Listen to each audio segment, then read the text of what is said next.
மழைக்காலம் முடிஞ்சிருச்சுங்க. இனி குளிர்காலம் வந்துருச்சு. குளிர்காலத்துக்கான சரும பராமரிப்புகள் தான் இனி வரும் வீடியோல நம்ம பார்க்க போறோம். அதுக்கு முன்னாடி நமக்கு விண்டர்ல குளிர்காலத்துல மட்டும் ஏன் நம்ம ஸ்கின் அதிக ட்ரை ஆகுது? பெரும்பாலும் வந்து பாத்தீங்கன்னா ட்ரை ஸ்கின் இருக்கிறவங்களுக்கு தான் ஸ்கின் ட்ரையா இருக்கும். பட் ஆனா இந்த கிளைமேட்ல மட்டும் ஆயிலி ஸ்கின் இருக்கிறவங்களுக்கு கூட பாத்தீங்கன்னா நல்ல ஃபிளேக்கி ஸ்கின்னாவும் பயங்கரமா ஸ்கின்ல வந்து விரிசல் வர அளவுக்கு வந்து நமக்கு ட்ரைனஸ் வந்துடும். இது ஏன் அப்படிங்கிறது தான் நம்ம இன்னைக்கு வீடியோல பார்க்க போறோம். ஒன்றும் இல்லைங்க, நம்ம காத்துல வந்து பாத்தீங்க அப்படின்னா வந்து அந்த ஈரப்பதம், காத்துல ஈரப்பதமே இருக்காது.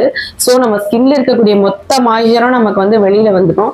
பிளஸ் வந்து இந்த நேரத்துல வந்து பாத்தீங்க அப்படின்னா வந்து பொதுவாகவே ஆயிலி ஸ்கின் இருக்கிறவங்களுக்கு கூட அந்த சீபம்னு சொல்லக்கூடிய ஆயில் செக்ரியேஷன் வந்து ரொம்ப ரொம்ப லோவா இருக்கும்.